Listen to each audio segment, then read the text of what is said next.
इस एसआईआर की जो प्रक्रिया है उसका नतीजा ये होगा। इससे ममता बनर्जी और टीएमसी बहुत ज़्यादा घबराई हुई है और भारतीय जनता पार्टी की सारी उम्मीद इसी पर टिकी हुई है।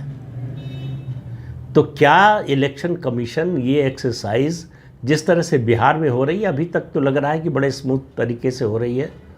एक बार ड्राफ्ट मतदाता सूची आएगी और उस पर ऑब्जेक्शन वगैरह आएंगे, उसके बाद जो फाइनल सूची आएगी उस पर सुप्रीम कोर्ट का क्या रुख होता है, क्योंकि सुप्रीम कोर्ट ने एक टिप्पणी जो है पिछली सुनवाई में ज़रूर कर दी कि याचिकाकर्ताओं से कहा कि आप घबराइए मत, हमारी जो है ताकत को कम मत आंकिए।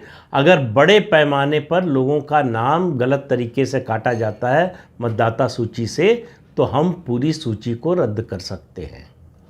ये केवल ऑब्जर्वेशन है, कोई फैसला नहीं है। लेकिन रद्द करने के लिए सुप्रीम कोर्ट के पास भी आधार होना चाहिए कि वो किस आधार पर, किस बिना पर जो है इस मतदाता सूची को रोकेगा या उसको रद्द करेगा। चुनाव आयोग तो और कुछ मांग नहीं रहा है।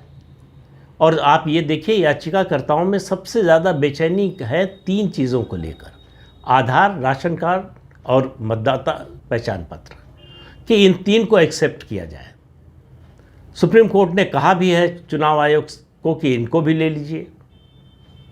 यही 3 डॉक्यूमेंट हैं जो बांग्लादेशी घुसपैठियों के बनाए जाते हैं, इसलिए इन्हीं पर सबसे ज़्यादा जोर है, इन्हीं पर सबसे ज़्यादा भरोसा है। आप देखिए, बाकी और किसी डॉक्यूमेंट के बारे में कोई एतराज़ नहीं है, क्योंकि वो डॉक्यूमेंट फर्जी तरीके से नहीं बने हैं। इक्का दुक्का 2 4 10 कहीं होंगे, उसकी बात नहीं है।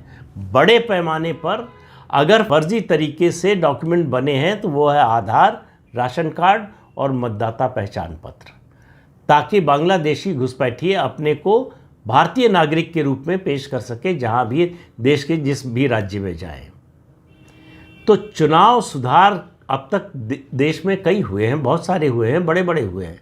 लेकिन मेरा मानना है कि ये एसआईआर की जो प्रक्रिया है, ये क्रांतिकारी चुनाव सुधार की प्रक्रिया है। इससे पूरी परिस्थिति बदल जाएगी। इससे चुनाव की में पारदर्शिता और चुनाव की शुचिता स्थापित होगी। चुनाव की शुचिता या पारदर्शिता क्या है कि वही लोग वोट कर सके जो संवैधानिक रूप से वोट करने के अधिकारी हों। चुनाव आयोग यही कर रहा है, यही सुनिश्चित करने की कोशिश कर रहा है। और मुझे लगता नहीं अब तक के सुप्रीम कोर्ट के रवैये से कि सुप्रीम कोर्ट इसमें कोई बाधा या अड़ंगा डालेगा।